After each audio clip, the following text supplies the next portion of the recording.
Então, pessoal, enquanto o pessoal está chegando, vou dar só fazer a introdução, tá? Primeiro, agradecer ao convite da doutora Sara Herculano, por estar disponibilizando o seu tempo, né, seu horário, para estar aqui conosco. Então, isso aqui é uma ação do Departamento do Sono da Sobrafi, capitaneado por doutora Flávia Nerbas, nossa coordenadora, e que a gente agora tem durante um ano todo um calendário de atividades, e que hoje nós estamos contemplando mais um dessas atividades, que é falar um pouquinho, através dessa masterclass, sobre um tema tão importante, né? Estratégia de adesão no tratamento com pressão positiva nos distúrbios respiratórios do sono. Vou estar aqui me apresentando, meu nome é Fabrício Olinda, faço parte da diretoria nacional, também sou membro do departamento do sono da Sobrafi, e trabalho com sono há mais de 14 anos. Também trabalho no hospital, eu também faço parte de gestão hospitalar. E dentro das minhas grandes paixões é trabalhar com a área do sono, a qual já há 14 anos que trabalho com ela, e desenvolvo a parte clínica, como também a pesquisa. Então, dizer que vai ser um momento muito oportuno para a gente estar aqui compartilhando das experiências da doutora Sara, e que vocês fiquem também à vontade para tirar dúvidas, mandar aqui no chat.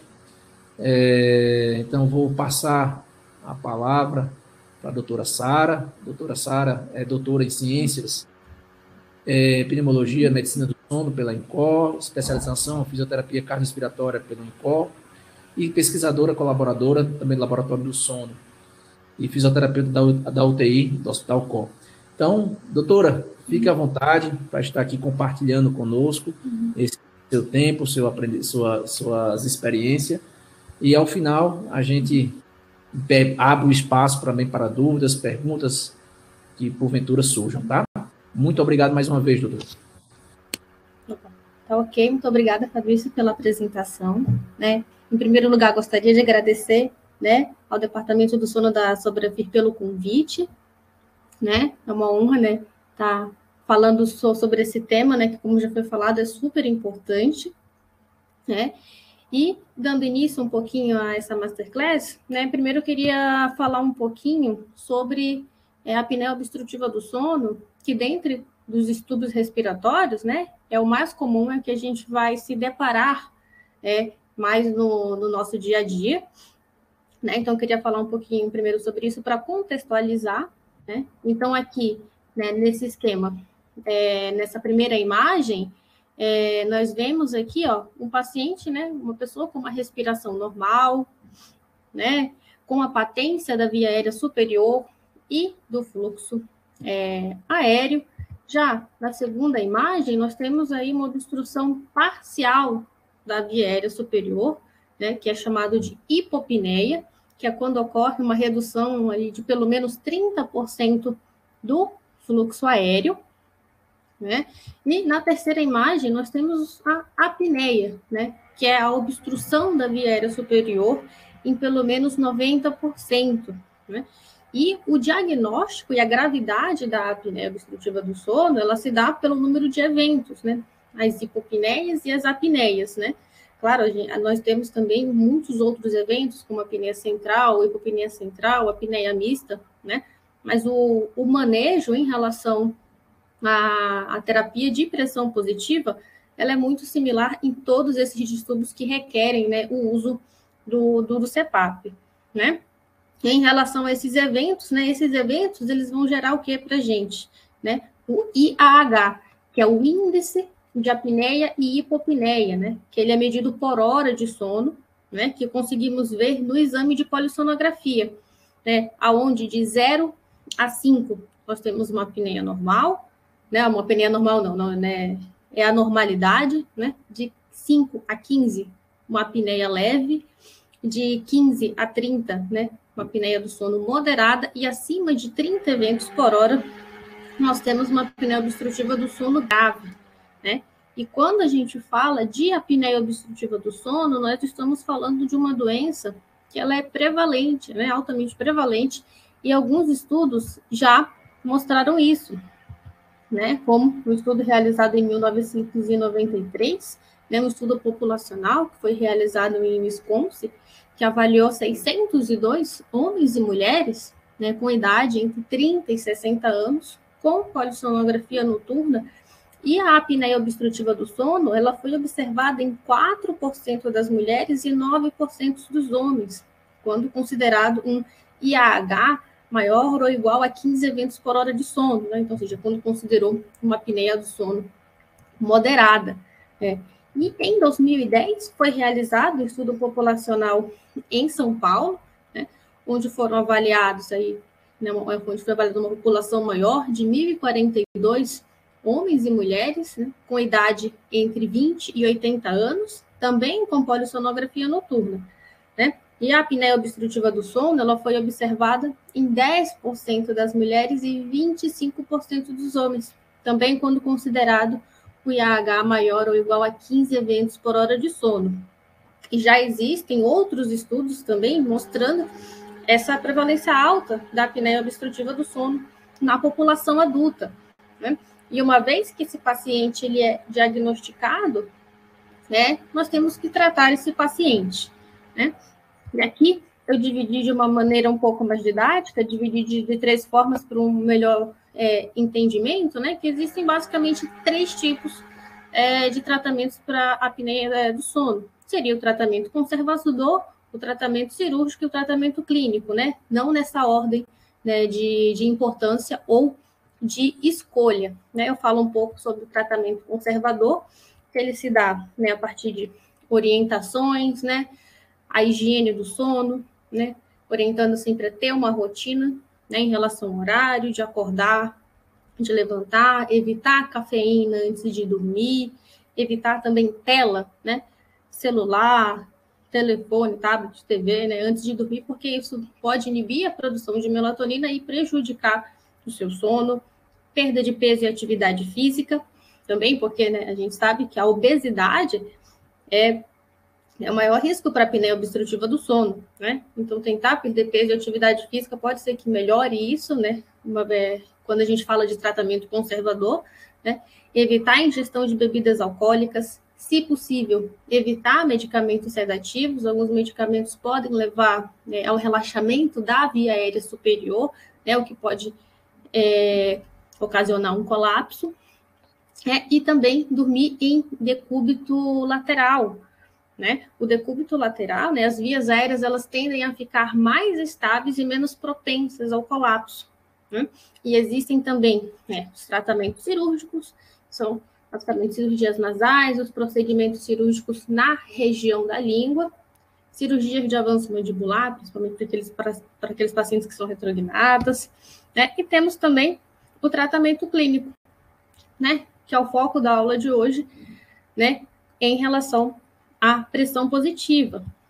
Mas também nós temos aparelhos ortodônticos, né, os aparelhos de avanço mandibular, que auxiliam nisso também, terapia fonoaudiológica, também, que é muito importante, e o nosso tratamento padrão ouro, que é o CPAP, né?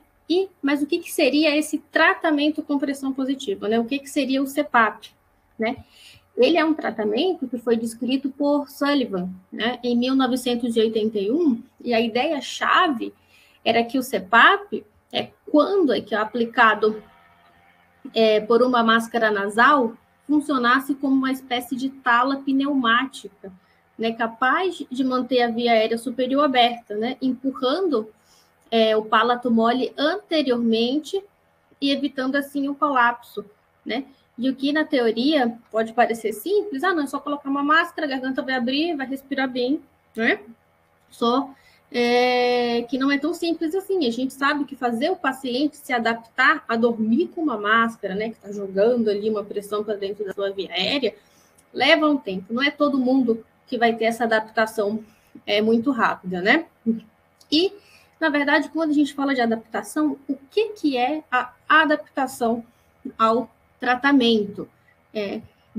Existe um valor, né, que quase todo mundo usa, que é de pelo menos, né, 4 horas de uso por noite por pelo menos 70% dos dias. Mas esse é um tempo que ele é meramente uma convenção, né? Já que não está estabelecido qual o tempo necessário para o controle ideal dos sintomas relacionados à apneia do sono, né? Apesar de alguns estudos sugerirem o valor de 6 horas por noite, né? E uma outra coisa é que nós sabemos da eficácia do CPAP na reversão da apneia do sono. Porém, existe uma variação muito grande entre os estudos que utilizaram o ponto de corte de pelo menos 4 horas, né, para definir a adaptação ao CPAP, né, com uma adaptação variável ali de 28 a 83 de pacientes não aderentes ao tratamento, de uma variação muito grande, né? Então, né, o que de fato seria uma adesão ao tratamento, né? Se o paciente está usando o CPAP durante todo o período de sono, se houve resolução dos eventos respiratórios, se melhorou a qualidade de vida, sonolência diurna, né? Dentre outras coisas, se o paciente conseguiu fazer isso, podemos dizer que esse é um paciente que ele está bem adaptado à terapia, né?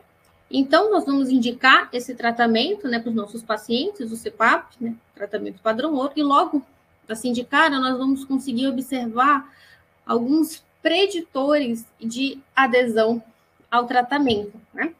Esse estudo recente, publicado esse ano, né, fez uma lista desses preditores, né, que são falha em entender a terapia, né, uma má relação ou comunicação com o paciente, né, e aqui eu já trago um exemplo, né, esse exemplo eu nunca me esqueci. Eu ficava no ambulatório do sono com os residentes, né, no Hospital das Clínicas aqui em São Paulo, e um dia a gente recebeu um paciente de retorno, né, e esse paciente estava se queixando muito que ele não estava conseguindo usar máscara. Né, falou, não, essa máscara é muito ruim, eu não consigo usar, não consigo respirar. Então, a gente falou, não, tudo bem, vamos ver o que está acontecendo. A gente falou, olha, dá aqui a máscara, né, vamos ver como é que está a máscara. A máscara estava nova, né, era uma máscara oronasal. E ele falou, a gente, não, então vamos ver o aparelho, né. Aí esse paciente fala assim, tá, mas que aparelho? Não, o aparelho do CPAP. Ele falou, não, quando eu vim aqui, me disseram que eu ia dormir com uma máscara, né? Não me falaram de aparelho. Falaram, é uma máscara que você usa para dormir, e eu comprei a máscara, né? É claro que isso não é comum de acontecer, né? Mas, assim, houve essa falha, né, de comunicação, né? Em se tratando de SUS, né? Era um paciente mais leigo, né? Que não conseguiu entender tudo isso, né? O que para a gente, às vezes, é muito óbvio, às vezes, para o nosso paciente não é. Então, tentar deixar o mais claro possível, né? O que é essa terapia, para que ela serve, né? Então, nisso também já entra o nível socioeconômico mais baixo, o valor do tratamento. A gente sabe que não é um tratamento barato, né? Se a gente pega aí o valor do salário mínimo brasileiro, e também pega e compara com o CPAP mais baratinho, que está em torno de R$1.000, né? Sem a máscara, a gente vê que não é um tratamento aí que talvez todos possam ter, né? O sexo masculino, não só para a apneia do sono, mas como para muitas outras doenças, né? A apneia obstrutiva do sono leve, né? Os pacientes assintomáticos, né? E os pacientes mais jovens, né? Eles apresentam, em geral, uma maior dificuldade em aderir ao tratamento, porque a ausência dos sintomas mais graves impedem a percepção do benefício, né? Uma outra coisa também é a falta de envolvimento do parceiro de cama, né? E uma vez que nós conseguimos identificar isso no nosso paciente, no primeiro momento, a gente já consegue traçar uma possível abordagem para cada tipo de paciente. Então, ali, a primeira dúvida que pode aparecer é qual aparelho usar. Existe uma infinidade, né, de aparelhos no mercado, né? E existe algum aparelho, né, melhor do que o outro? A escolha do aparelho ajuda na adesão ao tratamento? Então, agora, a gente vai ver algumas tecnologias presentes em alguns aparelhos que podem, assim, de fato, ajudar na adesão, né? A primeira é em relação aos aparelhos com leitura remota, né? Que ajudam, né, a melhorar a adesão, porque o profissional ele pode fazer um acompanhamento diário do tratamento e uma intervenção subsequente quando necessário, né? Sem a necessidade do paciente comparecer no consultório se a leitura e o manejo desse cartão for feito de maneira manual, né? Feito com o cartão. Porque, digamos, né, que o paciente testou o aparelho, né, testou a máscara no consultório, saiu de lá bem, né, mas foi para casa e não conseguiu dormir, achou a pressão muito alta, né? E você precisa ajustar algumas programações ali. Com o aparelho de leitura remota, você resolve isso praticamente na hora, né? Você vai ali, altera, e na mesma noite, né, esse paciente já vai dormir com uma nova programação, né? E com os aparelhos, né, que não tem a leitura remota, né, a gente vai ter, por exemplo, o paciente ele vai ter que voltar para o consultório, né, às vezes pelo trabalho ou alguma outra coisa, ele não consegue voltar de imediato, aí ele já pode ficar essa próxima noite sem usar, né, e nesse tempo, o paciente, querendo ou não, alguns podem achar trabalhoso, né, ficar indo no consultório, já ficar meio desgastado com tudo isso, né, mas é claro que os aparelhos sem leitura remota, eles são tão bons quanto os de leitura remota, né? Porém, a questão da adesão à leitura remota é que ela ajuda no processo de adaptação pela facilidade, né, de ajuste da programação e do acompanhamento. Você consegue ver ali todo dia o que está acontecendo, percebendo alguma coisa, alguma alteração, você já consegue mudar.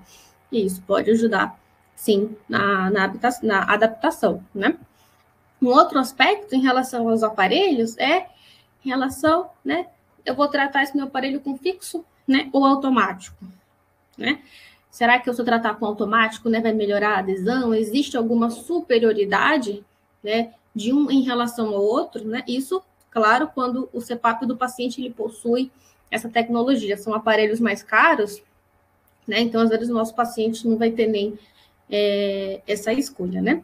E aqui eu trouxe os dados de uma meta-análise que comparou o CPAP fixo com o automático, né? E foi observado que o uso do CPAP automático ele foi associado a uma redução na pressão média de terapia em relação ao CPAP fixo, né? E embora o CPAP automático ele tenha produzido uma melhor adesão ao tratamento, essa vantagem foi muito pequena, né? Portanto, o valor clínico dessa diferença ele ainda precisa ser determinado.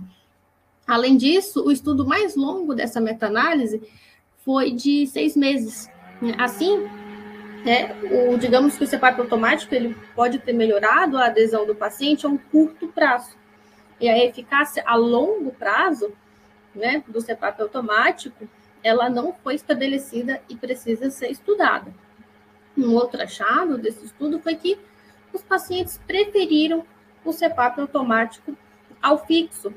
Mas uma coisa, né, é que os achados desse estudo comprovam que o CPAP automático, né, o CPAP fixo, ele é tão eficaz quanto o automático nos desfechos clínicos, né? Não houve diferença no IAH e nem na escala de sonolência de Epworth, né? Pode parecer aí uma preferência dos pacientes pelo CPAP automático, mas sem grande vantagem, né? E, enfim, a escolha do fixo automático parece não ter muita diferença em relação à adesão, não sendo um modo superior ao outro, né? E passando para o próximo tópico, também em relação aos aparelhos, né? Às vezes existem pacientes que reclamam de ruído, né? E aqui eu coloquei duas perguntas, assim, né? Será que os aparelhos mais antigos, eles são mais barulhentos do que os novos, né? Eu posso dizer que sim, assim, bem entre aspas, né? Porque por mais que o CPAP seja uma terapia silenciosa, com o passar do tempo, a tecnologia e o sistema, né, do abafamento de som evoluiu, deixando os CPAPs, né, ainda mais silenciosos, né? Mas geralmente o ruído ele pode ser alguma coisa do próprio aparelho, né? Alguns aparelhos eles condensam quando você coloca a modificação ali muito elevada, né? Isso pode gerar algum barulho, alguma peça mal encaixada, né? Que geralmente quando tem ruído é alguma borrachinha ou alguma peça do umidificador que está mal encaixado, né? Ou algum vazamento, alguma coisa na mangueira. Então sempre ficar de olho nisso, né? Testar o aparelho quando o paciente estiver ali, ou se o paciente estiver em casa, pedir para ele encaixar bem os dispositivos ali do CPAP para evitar esse tipo de barulho. E será que algum modelo, né, tem mais ruído do que o outro, né? Eu coloquei aqui os níveis de decibéis, né, de alguns aparelhos, né? E vemos que nesses modelos o valor varia de 25,8 até 32, né, decibéis, o que os torna aparelhos bem silenciosos, né? Porém, isso vai depender da percepção de cada um, né? Existem pacientes que conseguem perceber uma variação muito pequena no ruído, assim, mas no geral, o ruído do aparelho, ele não é algo que é percebido e nem que pode prejudicar a adesão na maioria dos pacientes, né? Uma outra coisa também é em relação à pressão. Muitas vezes o paciente ele não consegue tolerar a pressão terapêutica, assim, logo de início. E para ajudar nisso, existe a rampa, né? Que é uma configuração que faz com que o CPAP inicie em uma pressão mais baixa e suba gradativamente, de acordo com o programado, até a pressão de tratamento. Muitas vezes, quando chega na pressão de tratamento, esse paciente já está dormindo, nem percebeu esse aumento da pressão, né? Porém, existem os pacientes que, mesmo com a rampa, ainda vão sentir um incômodo, né? Quando essa pressão atingir o programado, né? Eu nunca tive tantos problemas com isso, mas às vezes, né? O que eu faço, né? Já que, por exemplo, digamos que esse paciente não tolera uma pressão de 10, né? Eu programo para uma pressão de 8, né? Eu coloco a rampa em uma pressão de 8, né? Aí você fala, Sara, mas não vai abolir os eventos respiratórios, tudo mais. Eu falo, sim, né? Ainda vai ter uma apneia residual, né? Mas aí quando a gente coloca na balança, assim, será que não é melhor eu ir tratando esse paciente que não está tolerando a pressão de jeito nenhum, assim, aos poucos, começa com uma pressão de 8, né? Deixa esse paciente se adaptar, né? Vai elevando essa pressão aos poucos até chegar na pressão terapêutica dele, do que a gente já colocar uma pressão de 10, né, e falar, não, essa é a pressão para você, e acaba que esse paciente não consegue usar, né, o CPAP pode desistir. Às vezes é melhor você ir um pouquinho, tolerar algum tipo de evento residual ali no começo do tratamento, para que esse paciente no futuro consiga usar bem o CPAP. Uma outra coisa que também pode ajudar é fazer um processo de adaptação, né? Às vezes, usar o CPAP, né, durante a manhã, durante a tarde, uns 30 minutinhos, uma horinha, né? Ele vai se acostumando com a ideia de usar uma máscara, né? Mesmo que seja acordado, né? Porque aí, quando ele for dormir, ele já tem com ele essa sensação de usar uma máscara, de como é pressão. Isso pode ajudar na hora que ele for colocar a máscara à noite, né? Porque ele já pode ficar relativamente confortável com essa situação nova, né? Que é usar uma máscara para dormir, né? De uma outra tecnologia que existe nos aparelhos do CPAP, que foi criada, né, justamente para ajudar a adesão, é o alívio exalatório, né? Falar um pouco do alívio, eu já explico essa imagem para vocês, né?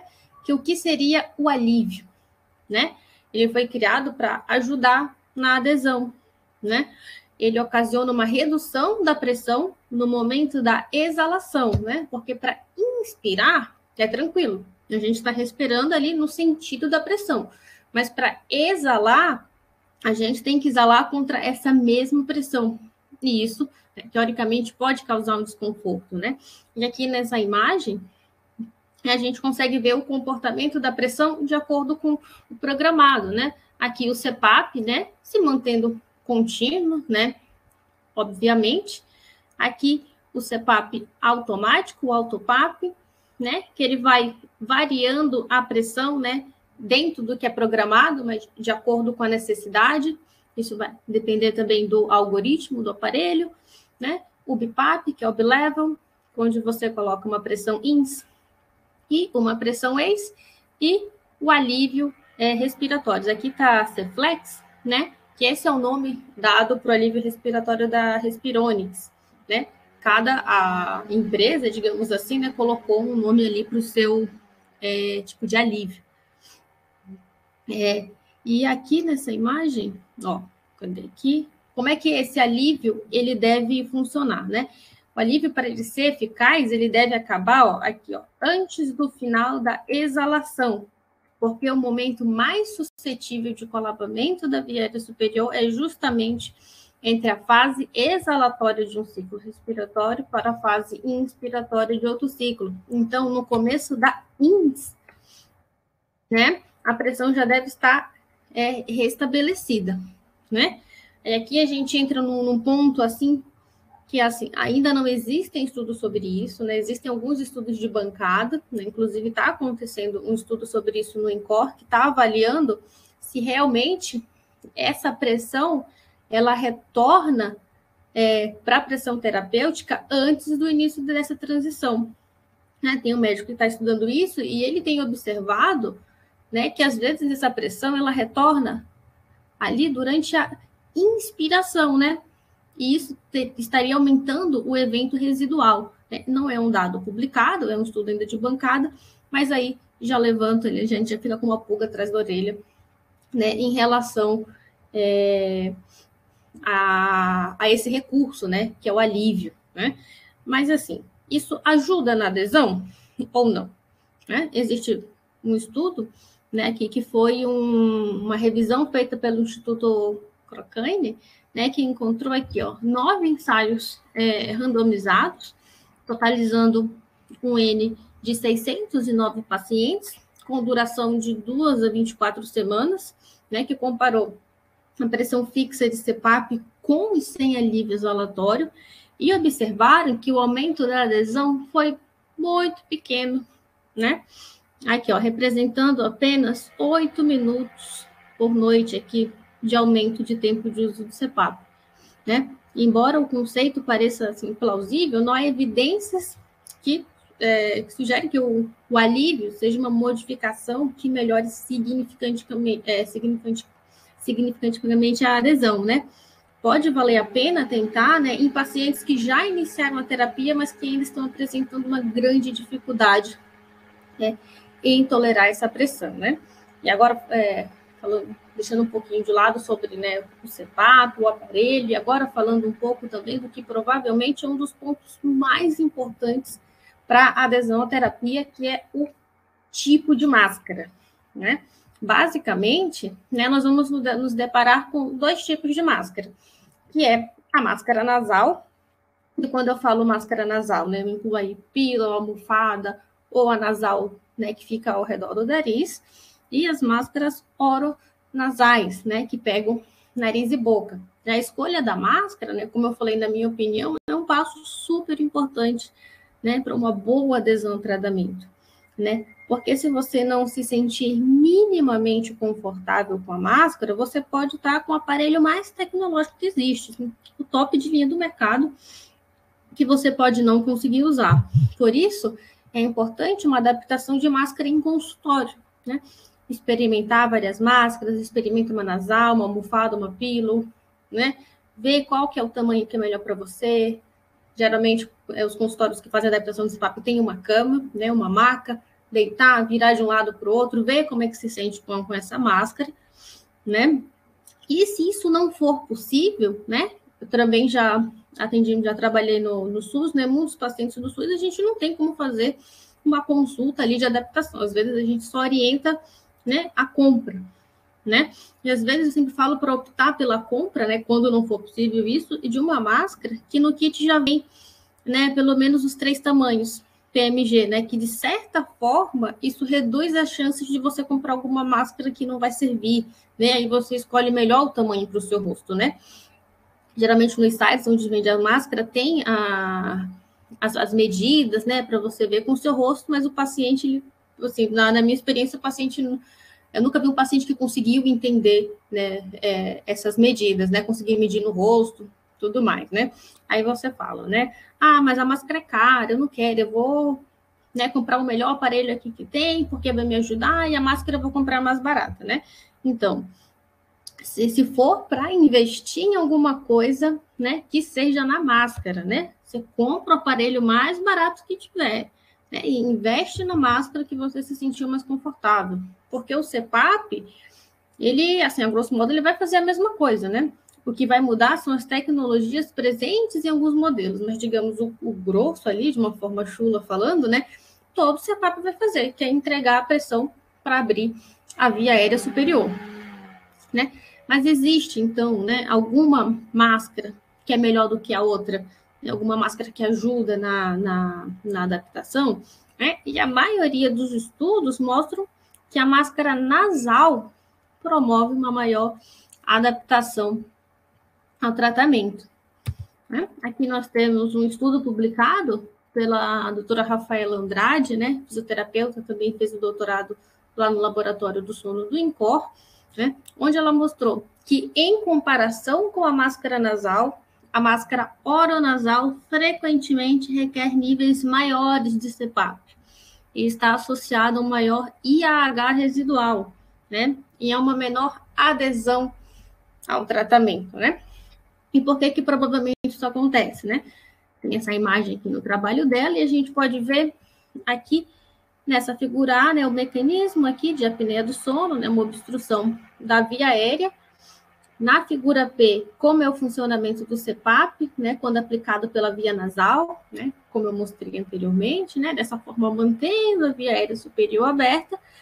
E agora em relação à máscara oronasal, aqui na figura C, né, que do ponto de vista conceitual, a mesma pressão que abre a faringe quando aplicada por via nasal também pode contribuir para o fechamento dela, né, quando aplicada por via oral, né, essa pressão também entra pela boca, né, há um deslocamento posterior da língua que favorece o colapso da via aérea superior. Isso também foi confirmado em um outro estudo, né? Foi um relato de caso, né, que eu trago aqui para vocês, né, que foi de um homem de 69 anos, né, com sintomas típicos, né, sugestivos de apneia obstrutiva do sono. Esse paciente foi um estudo que foi realizado no Laboratório do Sono do INCOR também, né? Esse paciente compareceu no laboratório, realizou uma polissonografia basal, né, que evidenciou um IAH de 76, né? Ou seja, quase o dobro do grave, né? Acho que vocês, como vocês lembram, né, uma apneia obstrutiva do sono ele agrava a partir de 30, ele fez 76, né, com uma saturação mínima de oxigênio de 58, né? Então, esse paciente, né, ele foi encaminhado também para fazer uma titulação manual de CPAP no laboratório, onde, nesse primeiro exame, né, ele usou uma máscara oronasal, né, devido, falou que respirava pela boca e quando ele dormia, ele não conseguia respirar direito pelo nariz, então foi realizado um exame com uma máscara oronasal, né, e durante o exame, né, o nível de CPAP, ele foi aumentando gradualmente até 16, sem eliminação dos eventos, né? E no final dessa titulação, né, o IH residual foi de 32 eventos, né, permanecendo uma apneia grave, né, com uma saturação mínima de 78. Né? Então, esse paciente ele foi agendado para um novo estudo de titulação, né, aonde foi iniciado com uma máscara nasal, né, com a eliminação dos eventos obstrutivos com uma pressão de 7, né? Que é o que a gente vê nessa imagem, né? Na primeira metade da noite, aqui, o paciente, o uso da máscara nasal aboliu os eventos obstrutivos, como a gente vê aqui, né? Aqui nós teríamos, né, os eventos de apneia obstrutiva, aqui hipopneia, a gente vai aparecer um pouquinho aqui, mas no geral, né, não há evento respiratório, não tem apneia nem hipopneia, né? Aqui também nessa parte mais escura a gente vê a pressão de CPAP, né? Porém, essa máscara ela foi trocada por uma oronasal na segunda metade da noite. E em contraste com essa primeira metade do estudo, a apneia obstrutiva do sono ela não foi abolida, né? Os eventos persistiram, né? Como a gente consegue ver aqui, apesar, né, de um aumento progressivo do CPAP até 16 novamente, né? E esse paciente, ele também foi submetido a um estudo endoscópico do sono, com a máscara nasal e a oronasal. E a gente vê aqui, ó, a gente vê que a orofaringe estava aberta enquanto o paciente estava com uma máscara nasal, mas ela estava parcialmente obstruída com uma máscara oronasal, né, devido ao deslocamento posterior da língua, né? E o que aconteceu com esse paciente? Ele foi adaptado para uma máscara nasal, né? E ele relatou melhora significativa dos sintomas após 3 meses de segmento. Né? E aqui fica o questionamento, né? Que muitas vezes a gente indica o CPAP, a máscara oronasal, apenas pelo fato do paciente relatar ser um respirador oral, né? Mas a respiração oral, ela não significa necessariamente que a máscara nasal seja contraindicada. Por exemplo, existem algumas evidências, né, de que o uso do CPAP, que é a máscara nasal, leva a uma mudança de hábito, né, a uma menor abertura da boca, né, uma diminuição das respirações orais, né. Por outro lado, na prática clínica, né, muitos pacientes estão bem adaptados, né, à máscara oronasal e demonstram aí um perfeito controle, né, dos eventos respiratórios, né. Então, nós temos 2 observações principais desses estudos, né? É que a primeira, né, a interface nasal, ela deve ser, né, a primeira escolha, né, para o tratamento com pressão positiva. E um segundo é que se os pacientes, né, se está em uso de uma máscara oronasal, eles devem ser seguidos, né, um pouquinho mais de perto, pois existe um maior risco do tratamento ser apenas parcialmente efetivo, além de um maior risco de uma menor adesão ao tratamento, né? E uma outra coisa que pode influenciar na adaptação da máscara nasal e também da oronasal é a obstrução nasal, né? A congestão, né? Nós temos que observar isso juntamente com o médico, porque muitas vezes pode ser que necessite de medicação ou de algum tratamento cirúrgico, né? E é bom tratar isto, né? O melhor é que seja antes do início do tratamento, né? Seja de forma clínica ou cirúrgica, se necessária, né? Em relação ao tratamento clínico, né? O uso de corticoides tópicos, né? Soluções salinas, né? Isso ajuda bastante, né? Em pacientes com obstrução nasal, por exemplo, secundária à rinite crônica, a principal causa de aumento da resistência nasal é o edema e a hipertrofia dos cornetos, né? E existem medicamentos que reduzem os níveis, né, dos mediadores inflamatórios, levando a uma diminuição da resistência nasal, a melhora do sono e ajudando na adaptação do CPAP, né? E aqui, né, eu trouxe uma imagem aqui de um estudo, né? Também já vou explicar essa imagem. Estudo que avaliou, né, se a resistência nasal teria um impacto na aceitação e eficácia clínica do tratamento com CPAP para a apneia do sono. E nesse estudo, os pacientes eles foram submetidos primeiramente a uma polissonografia basal, né? E apenas os pacientes com IAH acima de 20 eventos por hora foram admitidos no estudo. E antes de realizar a titulação com o CPAP, todos os pacientes, né, tiveram a resistência nasal avaliada, né? E durante essa titulação, após, né, o exame de resistência nasal, os pacientes que não conseguiram se adaptar ao CPAP, com queixa, né, da pressão, não estavam conseguindo respirar pela boca, eles foram classificados em um grupo de, digamos assim, de não aceitação. E os outros que não referiram esse desconforto foram colocados em um grupo, né, de aceitação ao CPAP, né? E os autores observaram que a resistência nasal foi um fator significativo para a não aceitação do CPAP, né? Nessa imagem aqui, nós temos os resultados da rinomanometria, utilizado para medir a resistência nasal, onde a gente vê aqui na imagem a curva de pressão, aqui, de pressão-velocidade, né? PV. Aqui, na parte A dessa imagem, a gente vê as curvas de um paciente, né, que aceitou bem o CPAP, né? A gente vê que tem uma resistência nasal relativamente baixa, né? Na figura P, né, as curvas de um paciente que não conseguiu se adaptar bem ao CPAP, ó, com uma resistência nasal relativamente elevada, né? Demonstrando a necessidade de uma boa permeabilidade nasal durante a adaptação inicial, né, do paciente com o tratamento inicial do paciente com pressão positiva, né? E além disso, é importante que os pacientes que não estão perfeitamente adaptados, não estão bem adaptados ao CPAP, sejam avaliados também a fim de identificar se existem fatores obstrutivos que possam ser corrigidos cirurgicamente, né? A obstrução nasal em pacientes com apneia obstrutiva do sono, ela pode ser causada por desvio de septo, hipertrofia dos cornetos, dentre várias outras coisas, né? E nesse contexto, a intervenção cirúrgica, né, parece ser uma boa opção terapêutica, né? Claro que não em todos os pacientes, em alguns pacientes, né? Que ajudaria na adaptação, né? Aqui a gente tem um estudo publicado em 2001 que avaliou pacientes tratados com CPAP que tinham hipertrofia de corneto. E nesse estudo, os pacientes eles foram randomizados para o tratamento cirúrgico ou para ficar no tratamento controle, né? Apenas com CPAP. E as alterações da obstrução nasal, né, elas foram avaliadas no pré-tratamento, né, no pré-cirúrgico, e após 4 semanas de tratamento.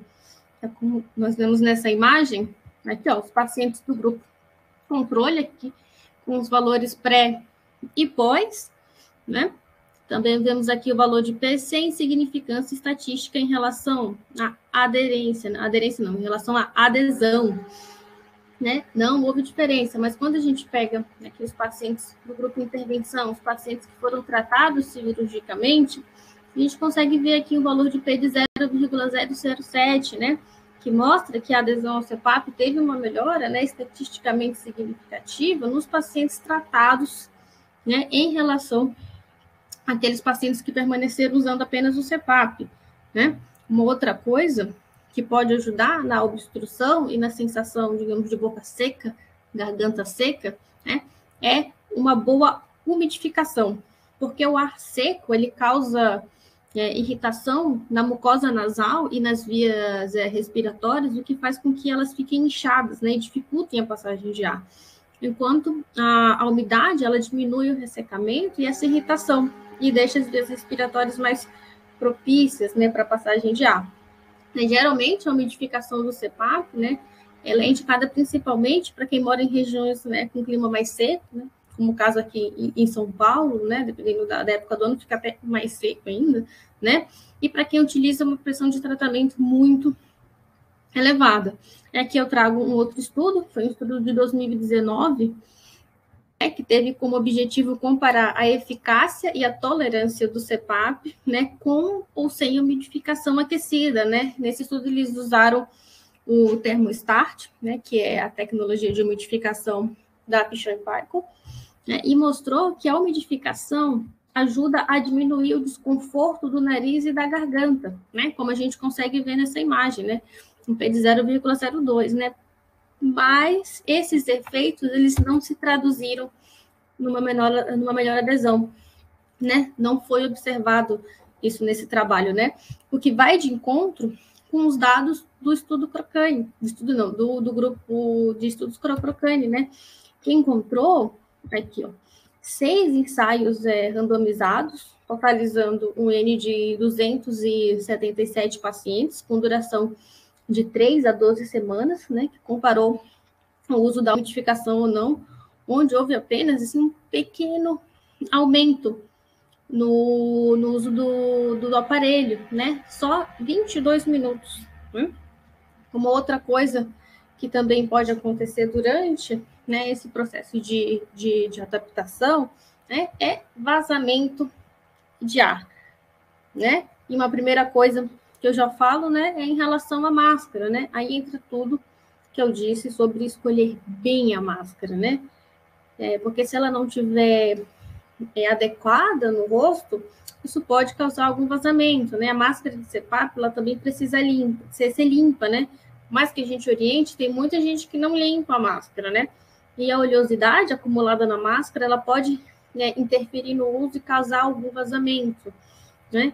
Ou uma máscara muito antiga, né? Já que já está velha, né? O velcro já não está segurando direito, né? A gente sabe que a máscara, ela tem, digamos ali, uma vida útil, né? Os fabricantes, né, dependendo da onde que marca essa máscara, né?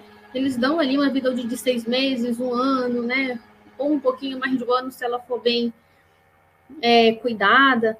Mas a gente vê paciente ali que está 2, 3 anos com a mesma máscara, né? Às vezes o velcro, né, ele está sendo amarrado, ele não está sendo nem grudado, porque já perdeu ali o poder de grudar, né, no pano. E uma outra coisa também são pressões muito altas no CPAP. Observar bem, né, se o paciente de fato ele precisa de uma pressão muito alta, né? E se esse paciente realmente às vezes precisar de uma pressão muito alta, uma coisa que pode ajudar é o modo automático. Nesse caso, né, colocar um delta menor, não colocar um delta tão grande, né?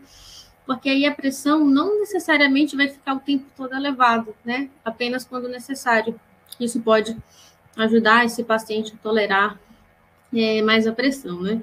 E se esse vazamento ele for pela boca, né?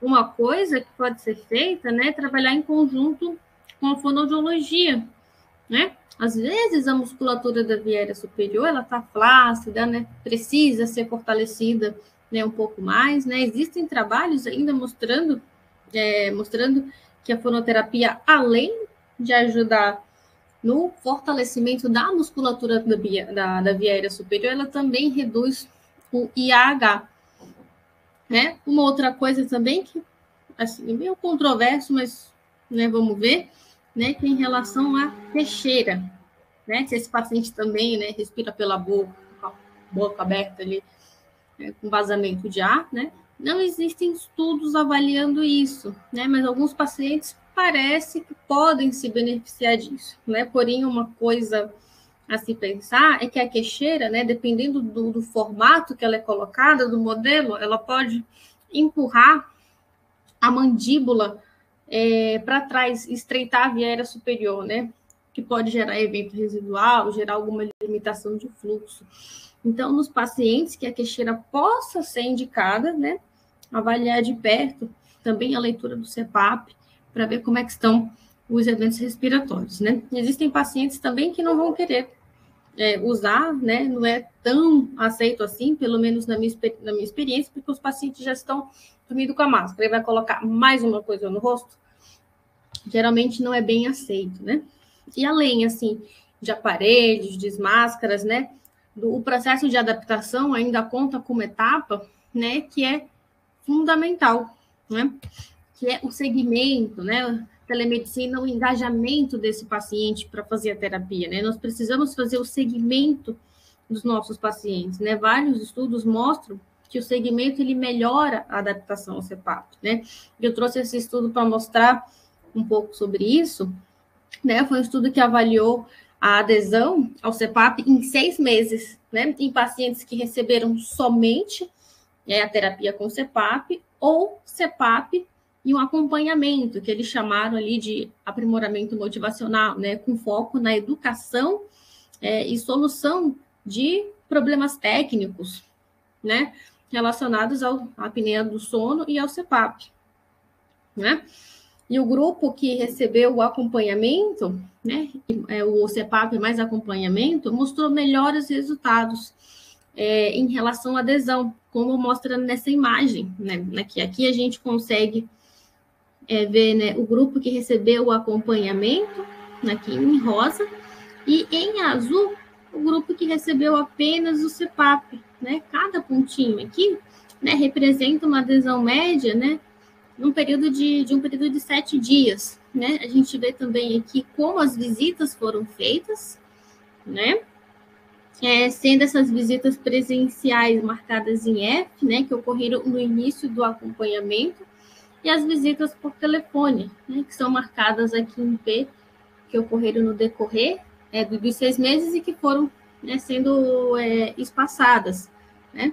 E essa melhora da adesão, ela foi estatisticamente e clinicamente significativa, né, com um aumento de 99 minutos por noite, né, nesses 6 meses de acompanhamento, né? E os autores também fizeram uma análise após 12 meses, né? E eles observaram que o efeito benéfico desse acompanhamento foi mantido, mesmo após a retirada da intervenção, que é o que basicamente a gente vê no dia a dia, né? Esse paciente, no primeiro momento, ele vai ser acompanhado, né? Às vezes de semana em semana, algumas vezes por mês, aí começa a espaçar um pouquinho mais, né? Existem pacientes, né, que já estão super bem adaptados, né, aparecem, né, uma vez por ano no consultório, 2 vezes por ano no consultório, e também tem aqueles pacientes que estão, assim, super bem adaptados e nunca mais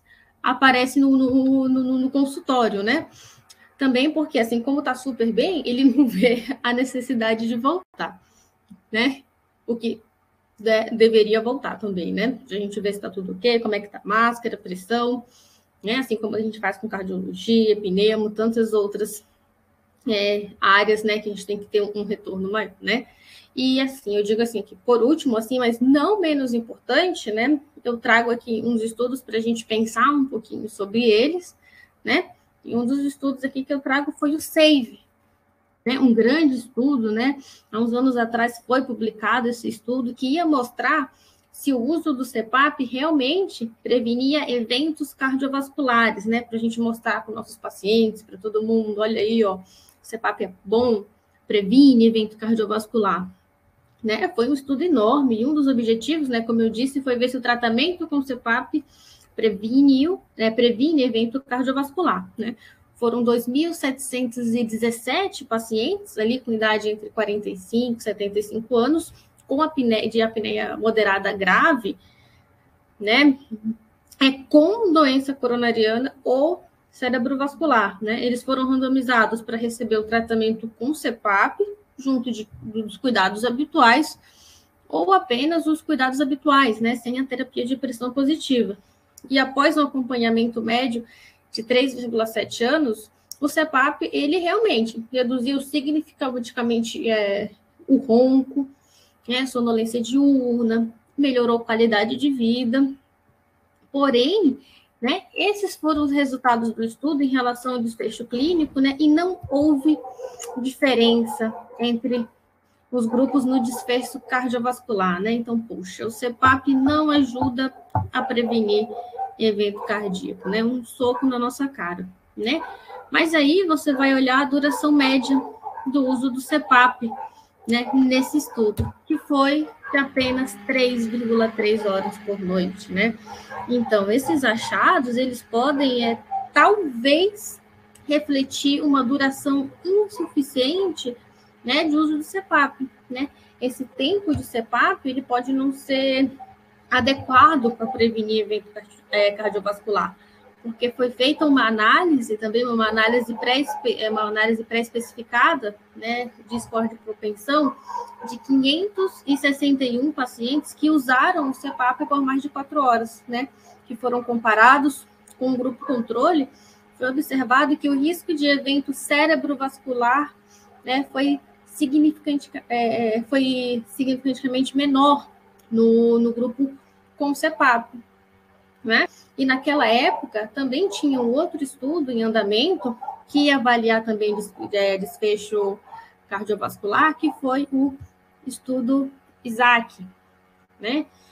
O objetivo dele foi o quê, né? Como eu disse, né, foi avaliar o efeito da apneia obstrutiva do sono e do seu tratamento com pressão positiva na evolução clínica de pacientes com síndrome coronariana aguda, né? E qual que foi o resultado desse estudo? Aqui também mostra os resultados do estudo e a prevalência de eventos cardiovasculares foi semelhante entre os grupos. De novo, um soco na nossa cara, né? Parece que o CPAP realmente não previne evento cardiovascular, né? Porém, qual que foi o tempo de uso, né, do CPAP nesse estudo? Será que foi maior? Né? Na verdade, 2,7 horas por noite de uso, ou seja, bem menor do que o estudo SAVE, né? Então, né, são resultados que a gente tem que olhar com atenção, né? Será que o aumento da adesão à terapia, né, com CPAP, ele pode levar a melhores resultados, né, cardiovasculares? Aí a gente requer mais investigações. Infelizmente, ainda a gente não pode dizer que o CPAP tem influência sobre isso. Mas o CPAP, ele tem uma relação na melhora da qualidade de vida, qualidade de sono, sonolência diurna, entre outras coisas. Então, sempre focar que o CPAP, de fato, né, vai promover a melhor qualidade de vida do nosso paciente, né? Eu finalizo dizendo assim, por exemplo, se fosse para eu resumir tudo que eu falei até agora, né, seria que o que realmente aumenta a adesão não é o equipamento, né, mas sim uma boa máscara, né, uma máscara adequada para esse paciente, né, ações educativas e o acompanhamento regular, que é imprescindível, né, um acompanhamento presencial e remoto, fazer ligação telefônica, perguntar como é que tá, e isso permitindo a resolução dos problemas, né, e um reforço positivo em relação ao tratamento. Esse paciente volta para o consultório e a gente fala, nossa, que bom que você está usando, né, você vai engajando, né. Hoje em dia também existe uma forma muito legal de engajamento, né, que são os aplicativos, né. Eu tenho mais contato com os aplicativos da ResMed e da Philips, né, onde o paciente ele consegue olhar ali a evolução de sono dele, como é que ele está dormindo, que dia que ele dormiu mais, que dia que ele dormiu menos, né, aonde melhorar.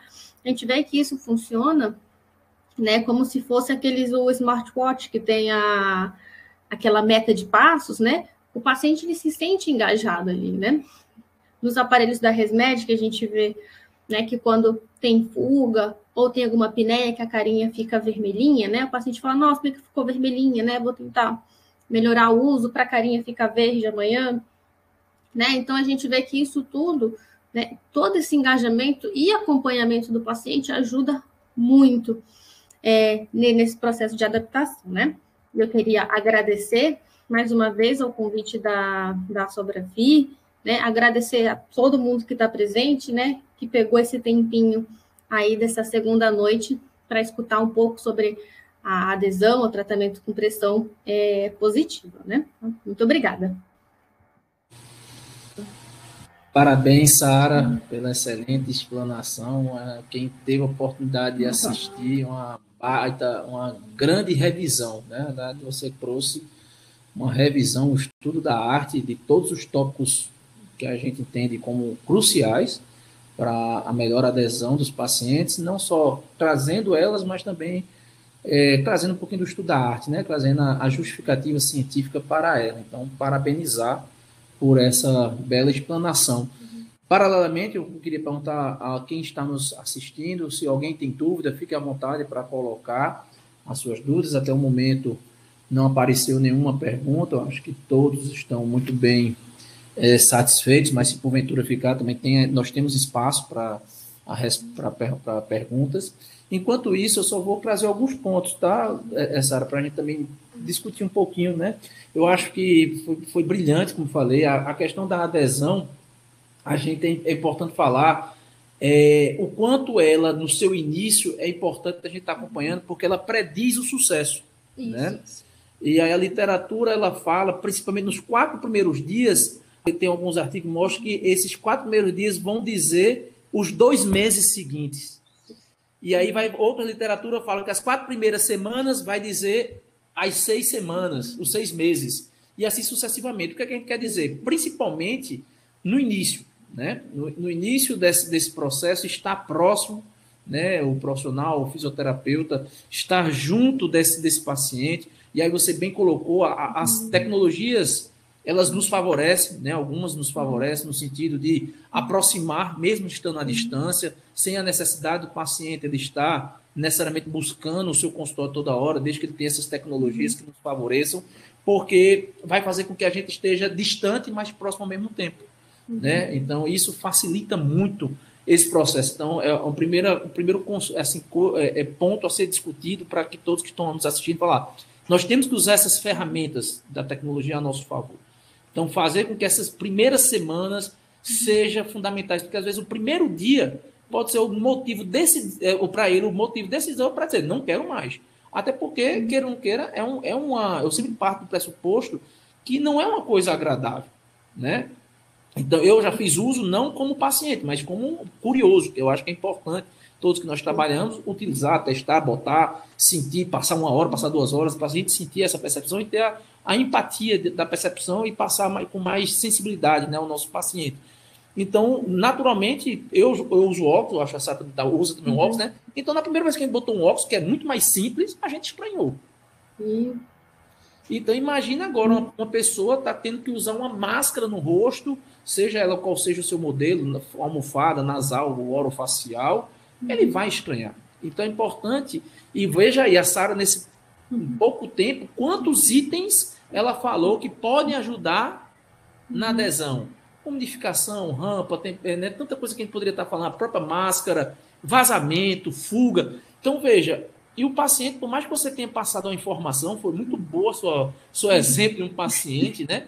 Que ele disse, está usando a máscara, velho, eu estou usando a máscara, mas não está melhorando. Então, veja, é muito interessante que quanto mais você vai compartilhando, escutando experiências de outros, você escuta informações que você diz, não, mentira, né? Mas que infelizmente acontece. A gente, que a gente acha que é óbvio, para o outro não é. E a gente só vai saber quando a gente se permite a ouvir, escutar, se aproximar do nosso paciente, né? Isso, então, a primeira, assim, a mensagem importantíssima que eu queria aqui deixar é isso.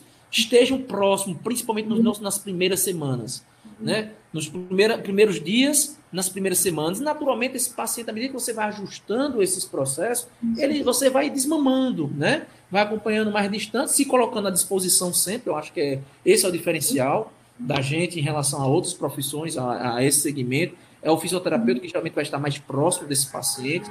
Então, você se colocando à disposição para dizer, se qualquer problema, entre em contato para que a gente possa solucionar a sua dúvida ou o seu problema. Um outro ponto importante, que também foi bem colocado aqui, Sara, é o processo de educação continuada, né? Ou seja, a informação. Você trouxe lá um dos pontos cruciais na não adesão, né? É o paciente que não conhece a doença, não sabe o que é. Então, por isso que eu, dentro da minha prática clínica, do meu dia a dia, do meu consultório, eu tento fazer aquele tempo, nem que seja ali 10, 15 minutos iniciais, explanar sobre a doença dele. O paciente, ele precisa, porque muitas das vezes os pacientes, quando vêm para a gente, né, no nosso consultório, ele vem, ou às vezes, que é trazido pela esposa ou pelo marido, né, e acha que é por causa do ronco, né, que então ele está sendo ali por causa do ronco, e a gente precisa dizer que esse ronco é apenas um mal social, mas que a gente não está tratando o ronco. A gente está tratando as consequências desse ronco a esse paciente, que naturalmente vai estar atrapalhando aquela oferta de gás, de ar, que está diminuindo, e, consequentemente, gerando todo um processo inflamatório por trás dessas hipoxemias crônicas, né? Refratárias, que toda hora vai estar acontecendo. Então, eu acho que são dois pontos principais que eu gostaria de eu poderia falar de todos, né? Que você trouxe vários pontos importantes, mas assim, no destaque que eu queria trazer, acho que seriam esses dois pontos. Eu acho que é a questão da adesão inicial, então checar muito rápido esse paciente, acompanhar mais rápido, mais próximo do primeiro dia, segundo dia, e depois ir escalonando esse desmame, e o processo de educação continuada. Eu vou aqui abrir, a Gabriela Varela mandou aqui, tá tendo vários elogios aqui, tá, Sara? Muita gente parabenizando, agradecendo, que foi excelente, né? E a Gabriela faz uma pergunta. Gostaria de saber como é definida a pressão do CPAP para cada paciente. Sim, né?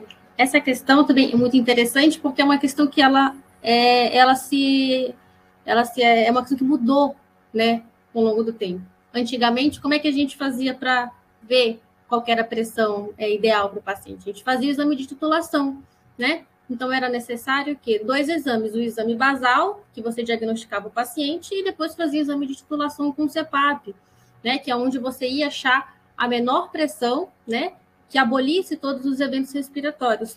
Hoje em dia, essa não é mais uma prática comum, rotineira, né? Isso por causa do advento dos aparelhos automáticos, né? Hoje em dia, quando o paciente ele vem para o nosso consultório, né, pelo menos na minha prática clínica, o que a gente faz? A gente orienta ali esse paciente a alugar o CPAP no primeiro mês, né? Para a gente fazer o quê? Para a gente fazer uma titulação, né, da pressão. Esse aluguel do primeiro mês, né, a maioria das vezes é com CPAP automático, né? Então, você vai ali definir uma pressão inferior e uma pressão superior, né? Não vai ter uma pressão fixa, você vai, né, entregar esse aparelho para o paciente, e ao longo, né, da semana, 1 dia, 3 dias, 7 dias, você vai ver qual que é a pressão média, né, que ficou dentro desse delta que você programou para o paciente, o que, no meu ver, é muito mais eficaz do que um exame de titulação. No exame de titulação, você está ainda cheio de fio, está fora do ambiente, né? E é uma coisa que reflete apenas uma noite, né? Usando o CPAP automático, ao longo de uma semana, né? Você vai ter o quê? Um reflexo, assim, de 7 dias, né? E você vai conseguir ter uma média melhor, vai conseguir observar melhor, né? E às vezes o que acontece? Depois que você usa, né, esse CPAP automático, né? Você consegue saber a pressão média. Isso vai depender muito da prática clínica de cada um, né? Existem profissionais que mantêm no modo automático, só que diminuem o delta ali para ficar mais ou menos ali perto da pressão terapêutica, né? Que seria ali o percentil 95, né? E existem pacientes também, né? Que o percentil 95, por exemplo, foi de 10, né? Então eu posso fixar esse aparelho em 10, né? Isso pode facilitar também para quando esse paciente for comprar o aparelho, porque o aparelho automático, ele é em torno, assim, vai de uns R$1.000, assim, mais caro, né? E uma vez que esse paciente, ele já usou no primeiro mês, né? A gente já conseguiu fazer essa titulação de CPAP, ele já sabe qual que é a pressão dele, então ele pode comprar um CPAP fixo, né? Um CPAP, assim, não tão tecnológico, porque a gente sabe que isso, na verdade, não vai ter tanta influência, né?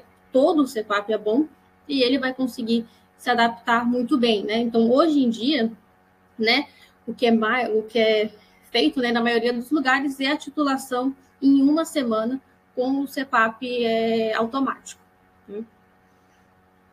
Perfeito, perfeito. Mais elogios, né, aqui, Heloíse. Sem dúvida, o acompanhamento é fundamental para a adesão. Obrigado pela apresentação. Enquanto, porventura, ainda outras pessoas quiserem fazer outra pergunta, eu vou fazer também um outro ponto aqui de reflexão para a gente, né? Os últimos slides, a Sara trouxe aqui um ponto interessante para a gente, né? Trazendo dois murros, né? Com 2 socos, né? Como você bem brincou, que é exatamente que nos faz refletir em 2 pontos, né? Uma que você bem colocou aí sobre a questão do tempo, né? Ou seja, a grande não mudança dos desfechos, deixando bem claro que os desfechos cardiovasculares eram desfechos cardiovasculares que a gente chama duro, né? Ou seja, mortalidade, necessidade de reinternações, né? E aí mostrou que não houve diferença e um do fator foi bem colocado pela questão do tempo, né? Que aquele tempo médio de uso de 4 horas, como a literatura prevê, ela não foi alcançada. E aí outros estudos apareceram, né? Existe meta-análise de 2017, que mostra que, uma vez fazendo adesão acima de 4 horas, esses eventos adversos foram minimizados, diminuídos, né? Mas, mesmo assim, o que eu gostaria sempre de refrisar, como nós, primeiro, como profissionais da área de saúde, entendendo que uma das grandes limitações da nossa população, não só do Brasil, mas geralmente do mundo também, são as doenças cardiovasculares. As grandes comorbidades são as doenças cardiovasculares. E as doenças cardiovasculares não existe um tratamento. Existe uma mudança de estilo de vida. Né? Então, baseado nesse processo, independente, que eu sempre falo com meus pacientes, por mais que ele esteja ali sendo tratado com a pressão positiva, que é, muitas das vezes, ainda hoje, baseado na evidência, o tratamento padrão ouro para pacientes com apneia moderada e grave, eu preciso trazer para ele uma conscientização de uma mudança de estilo de vida. Visto que essa pressão positiva, ela não está tratando uma causa, ela está sempre em cima de uma consequência. Tanto se você tirar a pressão positiva, no outro dia ela vai fechar a via aérea e vai colabar e vai ter os mesmos sinais. Então, o que tem que ser feito para ela mudar os seus hábitos, diminuir seus fatores de risco, além de tratamento da pressão positiva, é um estilo de vida, né, ativa, seja a prática de atividade física, uma melhor qualidade de alimentação, né, aí, naturalmente, a cessação ao tabagismo. E é isso que eu tento, dentro do meu processo também, dos meus pacientes, encorajá-los a não ficarem apenas vinculados a um CPAP. E, se possível, dependendo, hoje a literatura mostra que muitos desses pacientes que têm doenças de apneia obstrutiva do sono, distúrbios respiratórios do sono, também começam a ter alterações funcionais. Dentre eles as funções musculares, dentre eles as funções respiratórias, dentre eles as funções cardio. né? E aí, nada melhor que para melhorar essa funcionalidade, o programa de reabilitação cardiopulmonar para esses pacientes. Então, para a gente entender, ou seja, que esse paciente ele precisa de um olhar cada vez mais amplo. São doentes que têm doenças inflamatórias persistentes, né? Ou seja, a hipoxemia que fica acontecendo e voltando de forma recorrente, ela se assemelha a qualquer outra patologia que a gente tem dentro da terapia intensiva, que a gente, quando estuda os processos de reduções dessas hipoxemias, me gera estresse oxidativo e me promove um processo inflamatório. Então, a gente está diante de um paciente que tem um processo inflamatório importante. E a gente precisa entender que esse paciente ele precisa ser além de uma pressão positiva. Se você não tem essa condição, se você não é a pessoa, não estou aqui dizendo que você tem que fazer tudo. Se você puder, ótimo. Mas a gente precisa fazer uma avaliação e entender que esse paciente precisa ter um olhar amplo. Para que, de repente, você faça essa parte da adesão à pressão positiva, mas, de repente, você encaminha esse paciente para um outro profissional, um outro colega, que tenha também a capacidade de avaliar esse paciente do ponto de vista funcional.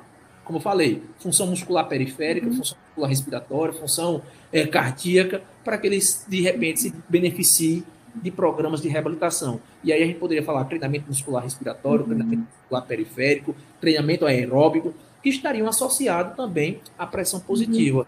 E eu queria também compartilhar e saber a sua opinião, como é a tua realidade dentro aí de São Paulo, sabe?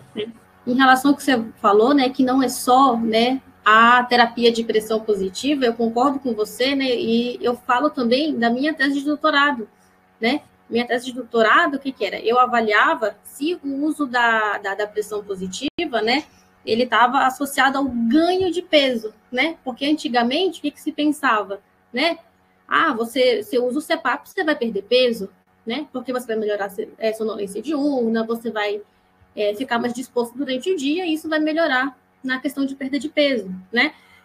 Teve uma meta-análise um tempo atrás, do Dr. Luciano Drager, que ele mostrou que, na verdade, não. Os pacientes, eles ganham peso após o tratamento, né? Não é um ganho de peso significativo, né? Esse paciente não vai engordar muito, é cerca de 500 gramas.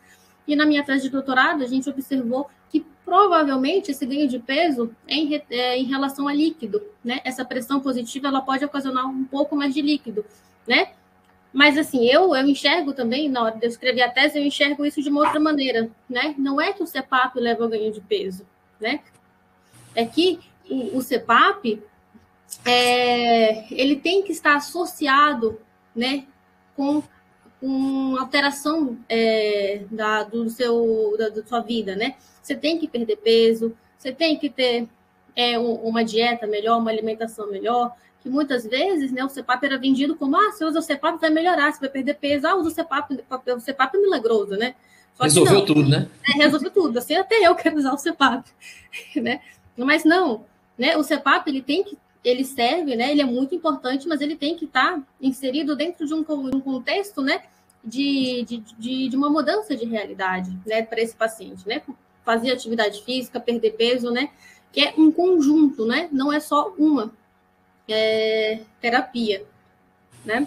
Eu tô lembrando aqui, você falando, me veio agora um paciente, né? Relatos agora de um paciente, tem uma paciente sendo tratada, e ela tinha todos os sintomas, né, da apneia obstrutiva do sono, sonolência, uma das principais, roncando, tudo, e aí ela tratou, ela também tinha insônia, mas muito das insônias dela eram as insônias secundárias, ou seja, ela acordava durante a noite pelas apneias obstrutivas e, naturalmente, ela tinha dificuldade de pegar de novo no sono, né?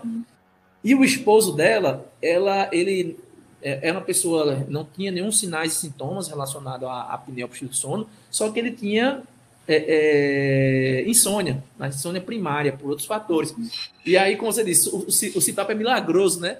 E aí, essa minha paciente, como ela começou a melhorar a qualidade de vida, a disposição, começou a energia dela ser usada para fazer atividade física, ela realmente mudou o estilo de vida. Aí o esposo dela um dia foi para mim e disse: Fabrício, eu quero começar a fazer o uso do CPAP, porque a qualidade da vida da minha mulher mudou, eu quero também melhorar meu sono.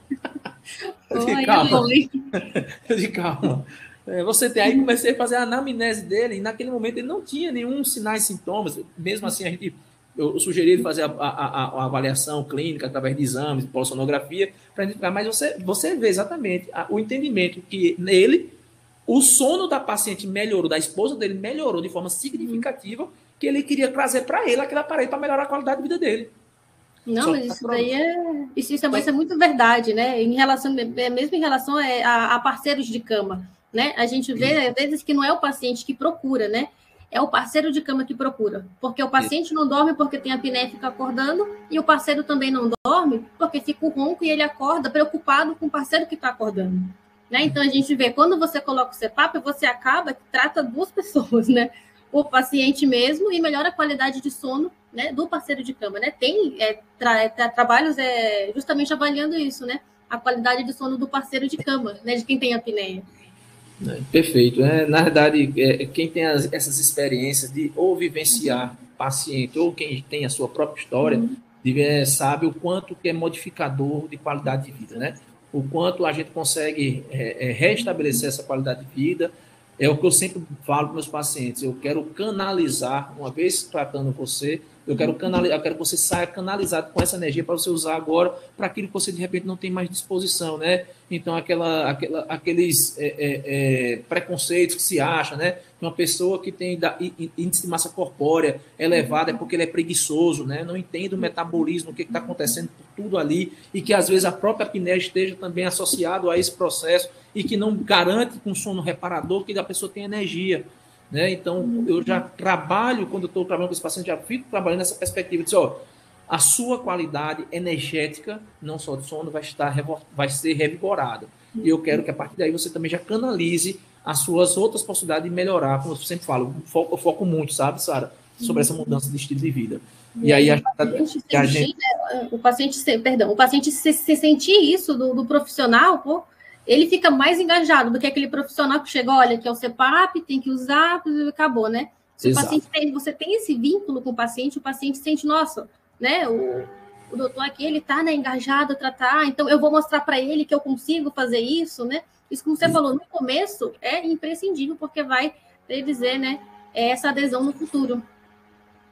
Perfeito. Então, gente, aqui eu acho que ninguém mais colocou dúvidas. De toda forma, eu acho que a própria palestra da doutora Sara já foi esclarecedora por si só. Então, mais uma vez, agradecer, Sara, pela oportunidade, pelo compartilhar. Peço a todos que acompanhem pelas redes sociais a Sobrafi, né, os nossos eventos, não só do Departamento do Sono, mas que todas as atividades que envolvem a nossa associação em terapia intensiva, adulto, neo, PED, em cardiorrespiratória, em fisioterapia respiratória, a qual a Sobrafi se propõe estar toda hora mostrando e formando, capacitando nossos colegas profissionais, tá? Em próxima semana, dia 4, já deixo aqui a informação para vocês, já teremos mais uma live, tá? Uma live do Departamento do Sono, tá? Então, para aqueles que estão aqui acompanhando a gente, que tem interesse nessa área, então vai ser uma live pela Sobrafi mesmo, no dia 4, com a doutora Tássia. Então, ela vai estar moderando uma palestra falando sobre sono. Então, sugiro também que aqueles que possam estar acompanhando dentro das redes sociais da Sobrafi e ficando atualizado. Sara, mais uma vez, muito obrigado pela sua disponibilidade, pelo seu tempo e por essa bagagem tão maravilhosa compartilhada conosco. Espero encontrá-la em outros momentos. Opa, claro. Eu que agradeço, né? Tem sempre uma satisfação, né, estar junto da Sobrafi, poder compartilhar e também adquirir conhecimento, né, em momentos como esse, né? Eu agradeço muito, né, a você, Fabrício, e a todo mundo, né, que ficou aqui também escutando um pouquinho da nossa experiência. Que bom. Então, gente, boa noite, fiquem com Deus, até a próxima.